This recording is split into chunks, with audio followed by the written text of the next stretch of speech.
honestly do not place a huge value in awards. I think I really enjoy the process of it. So every time I'm out in the field, I remember right when I won the award, like the Diana Award, next day I was out in the field working with people. So I really enjoy the process more than the rewards.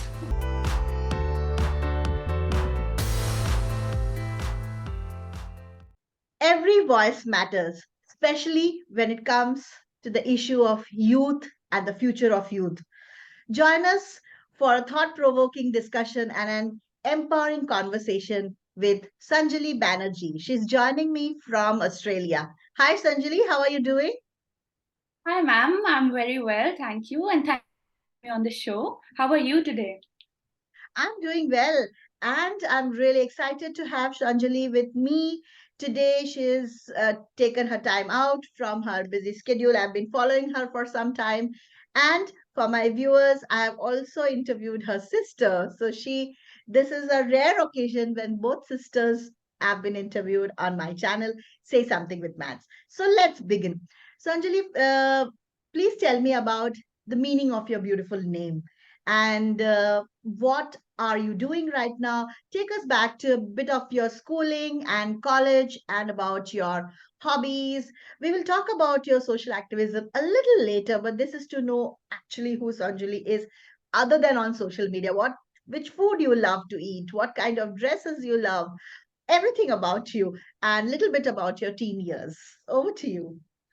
Oh my God, I'm so excited today because most of the media interviews that I've done since childhood, they're all about my activism. So at this point, I am privileged. I'm grateful that I get to do that, but I'm also bored because there's only one part of my identity that's always covered. So I'm so glad that there's some non-activism questions being asked today. Yeah. So thank you for that.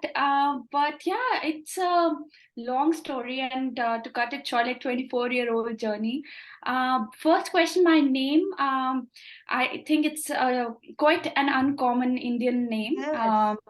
I really don't know what its origin is, like which language. Some people say it's a Bengali name, but I don't know. But it comes from the word Sanjona, which is a Hindi word, which means to unite people.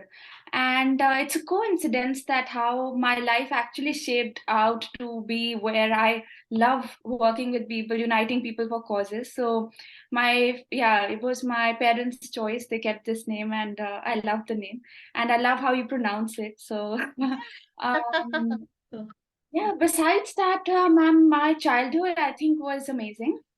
Although I don't have great memories, as in like I don't have a very vivid memory of my childhood.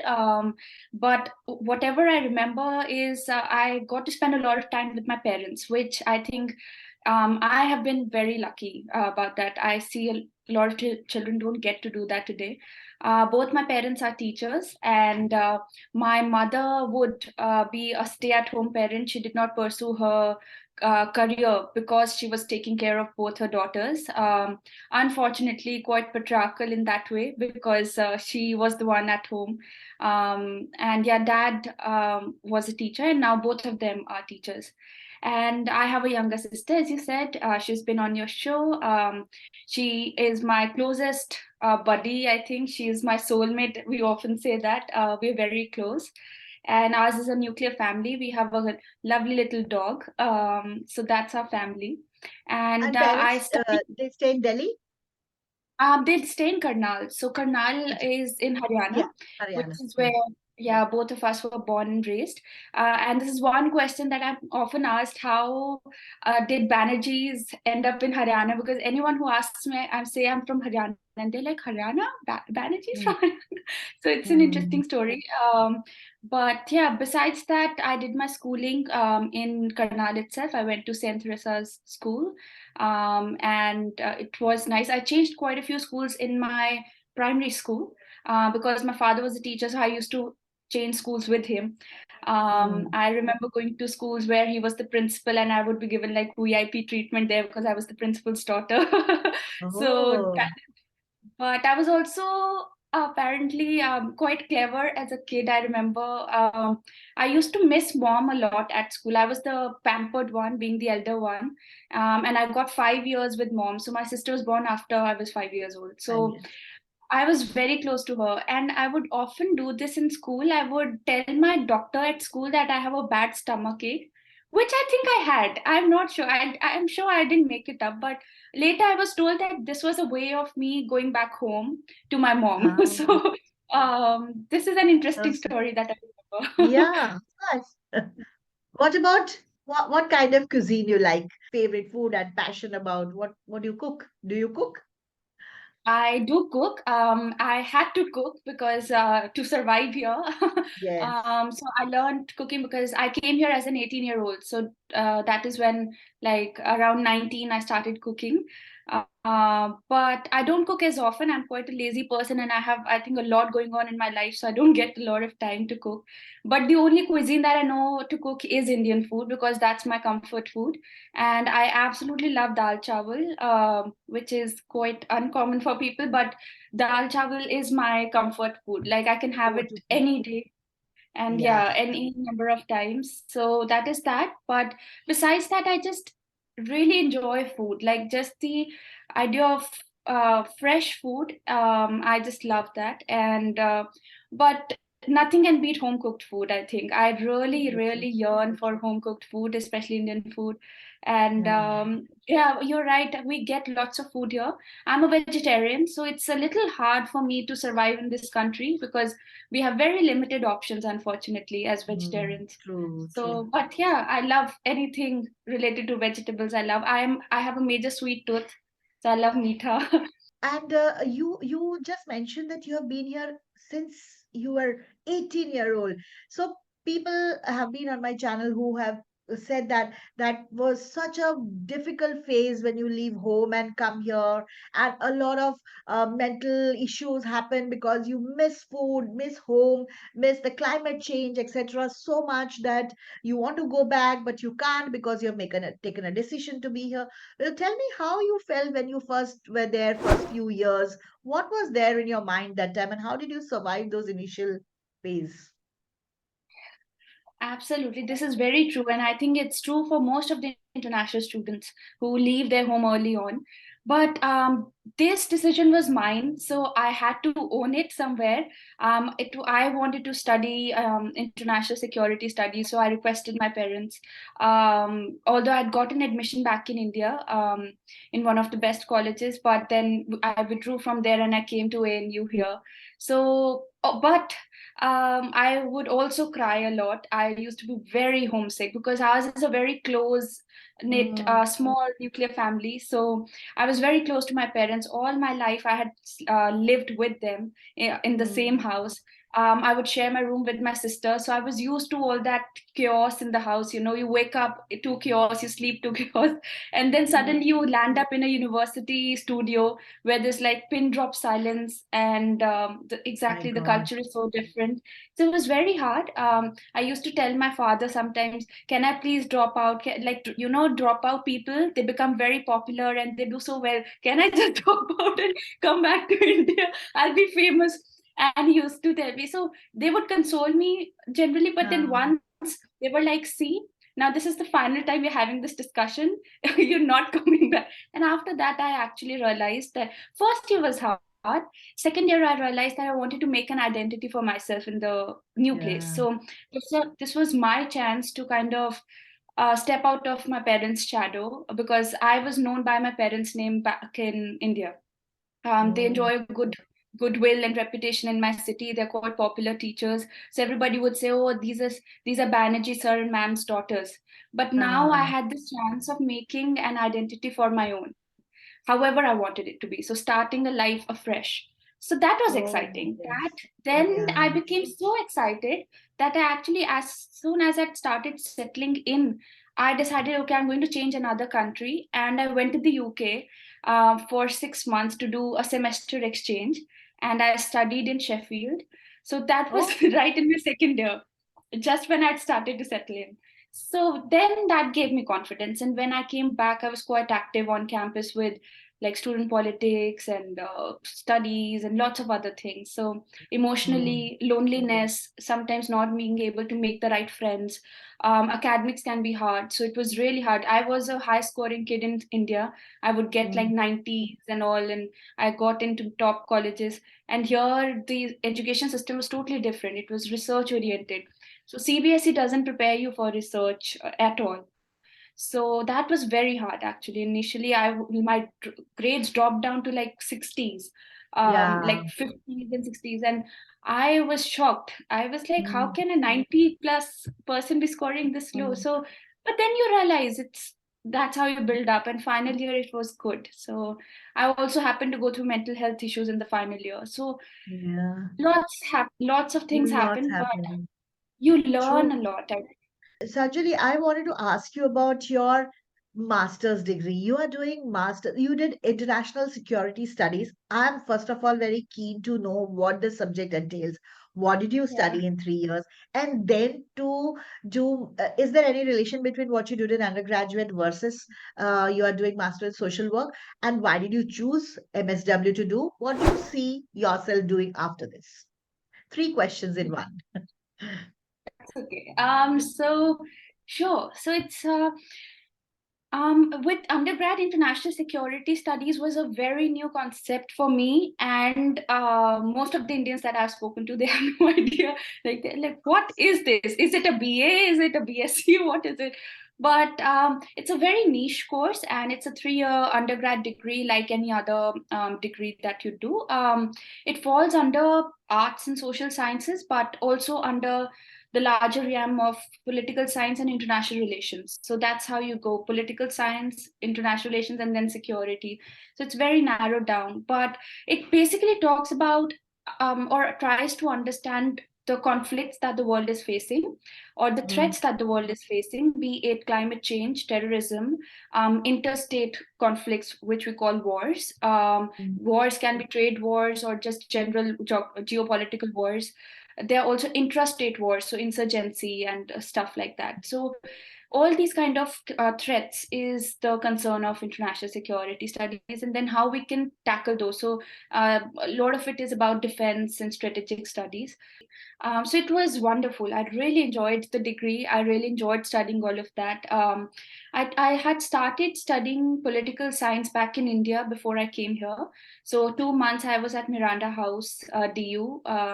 But then I found the course like political science a little dry. I found that it was not for me. I wanted something more practical, maybe. So mm. international security was just the right fit there. My aim since childhood, like from grade 5 or 6, was to become a judge. So I wanted to join the Indian judiciary and become a judge, and that's why I wanted to pursue law.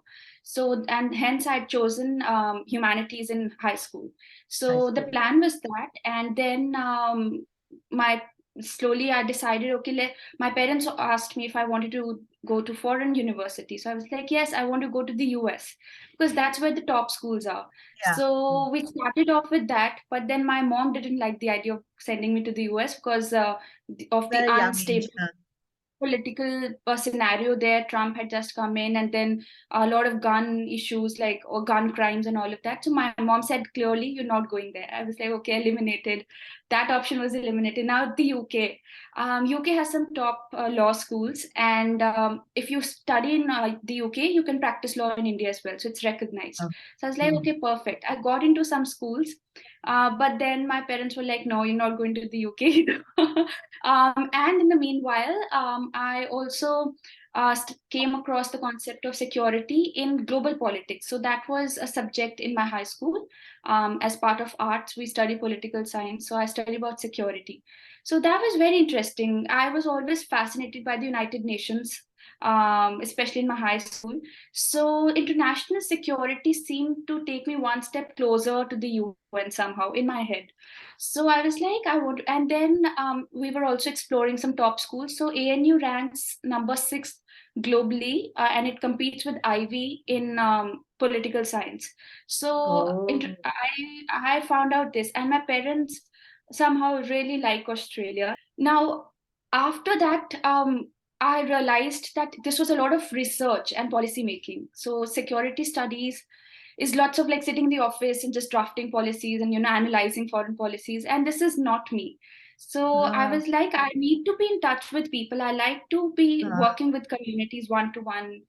And because I have a background in activism, I'm used to that kind of work ethic, where I have to go out in the community and talk to people and see change happening. mm, And then I got admission in the United Nations University, but then I was going to the Netherlands, but then pandemic happened. So okay. that, a lot of stuff has happened in my life. It's been very adventurous. Mm. So that dropped. Then I switched to social work. Accidentally, actually ended up in Master of Social Work. I wouldn't say it was a plan So are ever. you enjoying this? And what are you going to do with this MSW degree? What is the future holds for you after you do this in Australia or Um, you? So, ma'am, I do not plan to stick to one country. I see myself as a nomad going around country. So, I will be working in the social work sector in Australia for a while. I graduate at the end of this year. So, next year, I hope to fetch a job and work here. But Mm, then eventually, I might also go back to India to carry out my activism there or move to the States for a while. I don't know. you don't So, know but what my just. plan is to also work with the UN someday. This is my personal interest because I also teach a subject called global politics in IB schools. Oh, So I wanted okay. to know what if so. Yeah. Do you have any political ambitions, and what do you want to do with this? Do you want to take up politics, whether in India or here? What is thought going on in your mind?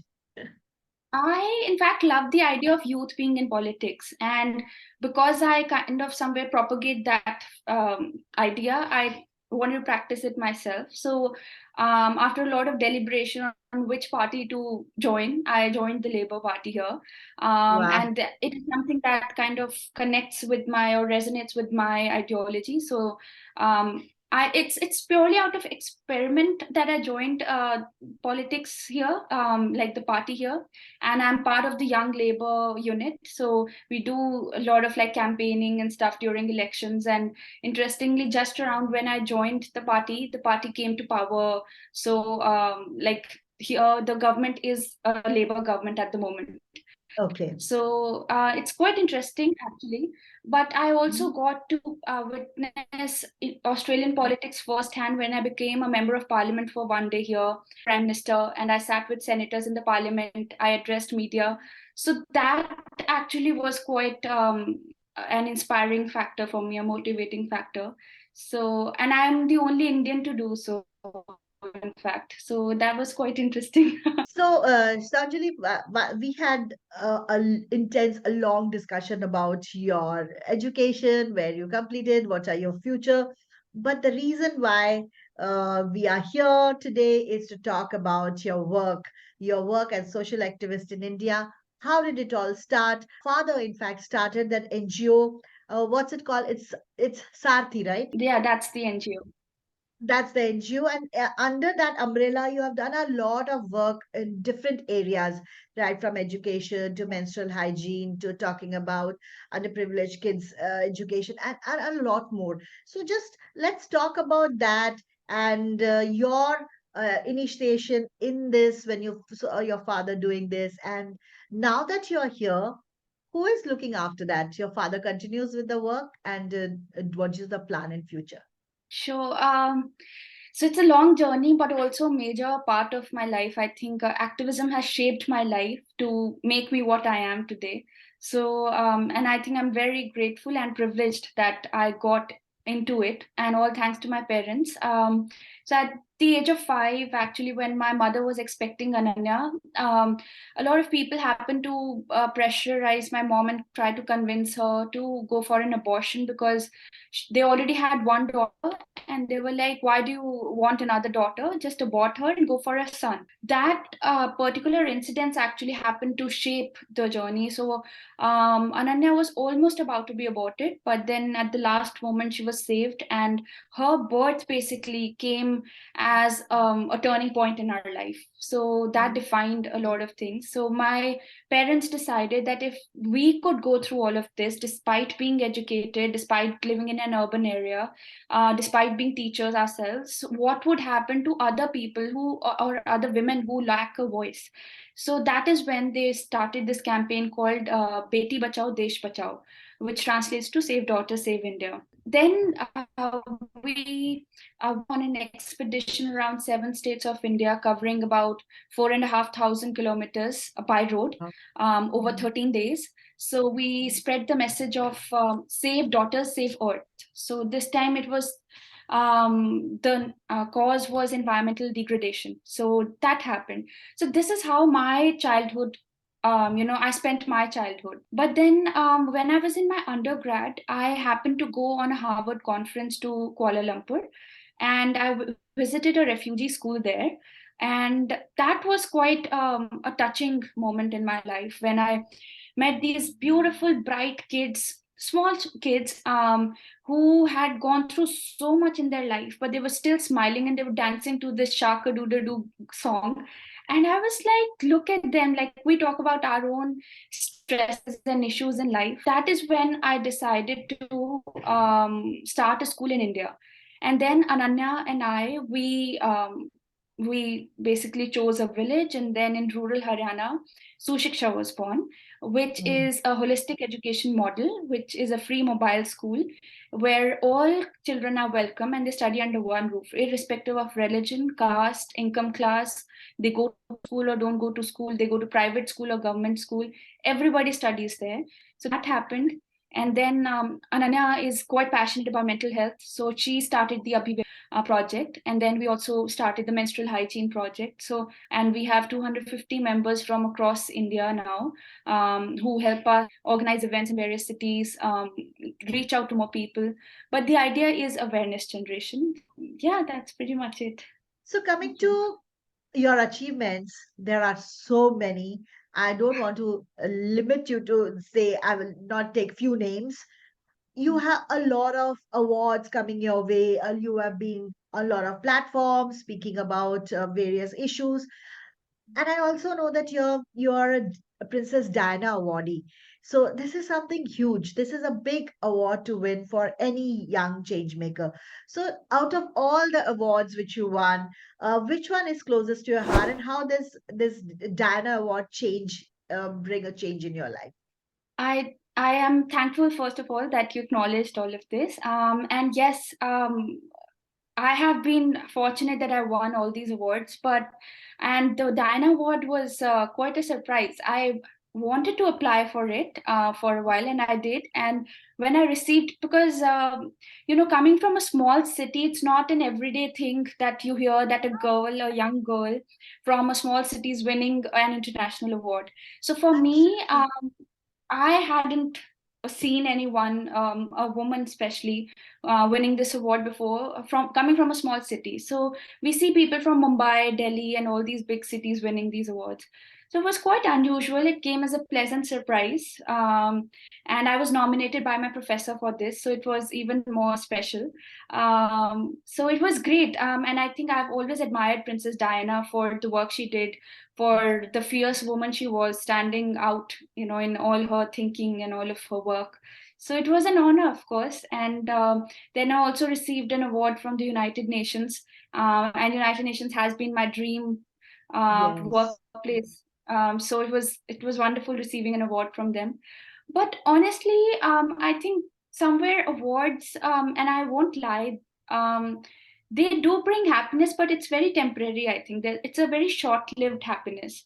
It is definitely a validation of your work. I think it's definitely a great way of reaching out to more people.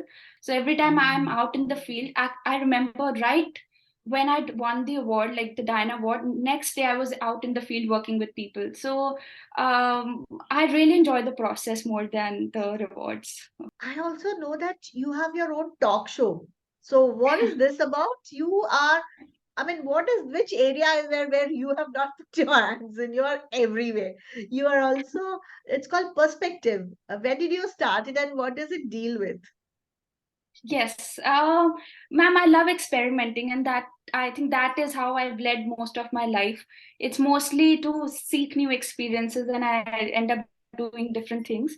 So perspectives started in the pandemic, actually, during the pandemic when I had more time on me, and it's not as good and as developed as yours, but it's a small initiative wherein I invited a few of my friends and people I know personally to Uh, talk about their lives generally. And I resonated with the fact, as you shared, how every person, irrespective of they won the awards, they have earned limelight or not, they have a story. So that was my inspiration as well, because I felt I know these people and they're going to do great things in the future. So when they become great people, everybody would want to interview them. But I yeah. want to hear from them now. We spoke about your podcast, and may it grow, and may you have many more young people sharing their stories, and it's the most amazing thing. What kind of change you see in relationships as you grow with your parents? Do you always have this okay, a good girl image, like whatever my parents say I will do? Because I ask this to everybody, because as we are the teens who are listening, we want to know, everybody goes through this period of they don't understand me, I don't understand them, where are they coming from. There are a lot of difference in this initial teen years, and there is a lot of anxiety problems which happens. They don't understand each other, generation gap. Did you face anything like this, and what is your relationship when you grow up, like you're 24 now? How is it now?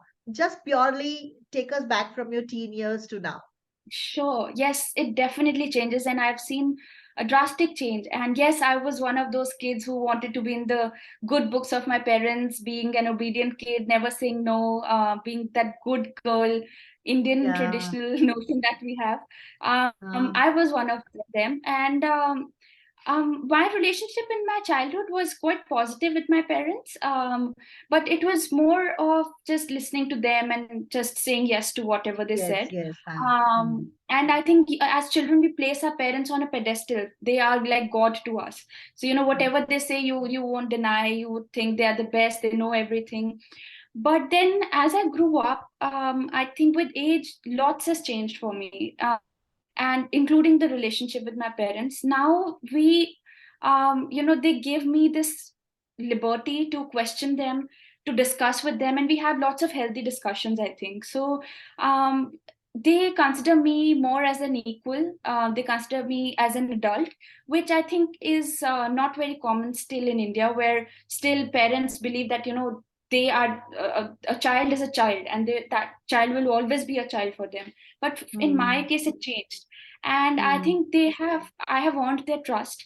And mm, now they don't question me. They don't question me on what mm, I'm wearing, where I'm going, when I'm doing this, what. They mm, have given me that space to think mm, and be whoever I want to be. They don't mm, impose things on me, because again, they have seen my choices in life. I think they've seen how and what I've turned out to be. So there's lots of comfort, and I think they're very open. I share almost everything with them, mm, especially with my mom. She's like my closest friend, but also a great parent.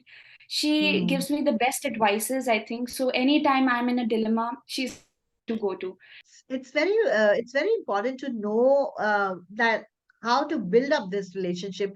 It's very easy to say I share a good relation with my sister, my mother, but it takes a lot of change, a lot of dynamics change, that you accept what your parents are. Parents need to change with the what their children are, trust them. So it's a journey, and we need to have look at each other with respect. That's the main thing. I can't stop asking you, what is that one thing you would look for in your partner, which and something which will you will look for it, if you see that trait, it's absolutely a deal breaker. You will not go ahead with that person. Anything which you think is deal breaker, anything which you look specifically in a person. Sure. Now, this is a hard one because I've never dated in 24 years of my life. Okay. Happily single. So, but yes, I am a little cynical, I think, sometimes. I feel like I want to be an ambitious young lady who puts marriage on the back foot because, I want to do so much for the society. But then, generally, if I would want to look something in a partner, would be respect. I think respect is the foundation for me. And respect is not just in words, it's in actions as well. And respect Mm. not just towards me, but towards any other person. Just the idea that the other person also has their own individual thoughts, perspective, and that they have their own rights and space, and you understand that fact. So um, it's hard to find people who respect each other's space in this time and Yes. age, but that is something that I would look for. But apart from that, deal breaker or a no-no would be definitely the opposite of respect or more of violence. And violence is not just in action, it's not like hitting, slapping necessarily, but verbal violence or any kind of, any kind of unsaid Emotional violence. Yeah, yeah. You can Mm. observe and know whether the person is respectful or not. I tell this to all my young guests that observe them. They might be respectful to you because you are in a Yes. relationship, but how are they dealing with somebody else outside who are not even related to them? Do they respect Mm. them? Do they respect an elderly who is crossing the road? Do they respect the waiter who is bringing the food? So Mm. I think and that's something which is going to be a deal breaker for anybody. So now there will be some what if questions, like there will be some Okay. on the spot scenario type questions. Let's see what you do with them. Sanjali, if you have to take three people to a dinner and you don't know any one of them, you don't Yeah. know, you haven't met them, who would those three people be on your table? I would want to take Um, I'll go up to say Swami Vivekanand. I am very Okay. inspired by him. I would say Subhash Chandra Bose. And I would say maybe Rosa Parks. She was Yeah. Yeah. an activist. So, yeah. Lovely, Also lovely. maybe Paulo Freire. So his work is called Pedagogy of the Oppressed. It's a very famous work. And we study, like, I happen to come across his work and I love it. The underlying statement is that education should not be about just the teacher teaching students. It should be a bilateral process, not unilateral. Now comes to the part where I ask you about your favorite books, any podcasts you follow, any movies, which your favorite movie, if you remember any. So what would that be? Yes. Podcasts. I listen to a few Indian podcasts, honestly. I listen to Raj Shamani's Figuring Out. It's a good podcast Okay. for youth, I think. I love Viktor Frankl's book, Man's Search for Meaning. It's a great book, I think. Read Acharya Prashant's book, actually, Karma, which actually introduced me to him. Rang De Basanti is very inspiring. I love songs from Rang De Basanti and Gully Boy. I two movies and their songs. The role reversal now, you get to ask me a question. What would that question be? That's so hard. I have so many questions for you actually, but Just one chance, one thing to ask. I'll ask you, what do you feel about today's youth not considering teaching as a career option? Because you've been a teacher yourself for so many years, decades. So, but you wouldn't see this as a popular choice among today's youth. Do you feel it's justified, or what do you feel about it? A very, very pertinent question, but the answer it still eludes a long time to go before even we think. It is sad to say it's in our country, our teachers, anybody and everybody can become a teacher. So the people, if they can't inspire the next generation to become a teacher because they are themselves not inspired, then why are becoming a teacher? So it's just another means of earning livelihood. It's a safe job. You have 2 months of holidays, so you become a teacher. Your family is taken care of. Your in-laws are happy. Everybody is happy if you're a teacher. Not too ambitious also. So you are a good bahu or a good daughter if you go on a safe side. Because there is no role model. Inspiration is less. Of course, from colleges and all, if you have in a good school, if you have a good teacher, they might inspire you. But it all comes down to economics. So, Anjali, this has been a great interview, and I hope that you enjoyed it as much as I did. And what would be your parting words? Oh, I am so excited and so happy, and didn't even realize the time. It's been an hour and a half since we started the call, and time flew by. I think this is what happens, with meaningful conversations. So I loved it. Thank you for giving this opportunity and taking up your time. And I hope youth get to watch these interviews. They learn a lot. They take away a lot, because the more you hear, the more you watch, the more ideas you're exposed to, I think you grow as a person. This is for the audience who are listening. Please subscribe to my channel and do it and share this interview as much as possible, because we need viewers to subscribe and not just listen to the video, because every week we have new guests coming up. And share it, comment, leave a comment if you like the interview. And as I say before ending, you have only one earth. Do a little bit about it, right? Start from your home, and one small step can make a big difference. All right, Sanjoli. See you again. Bye bye. Thank you.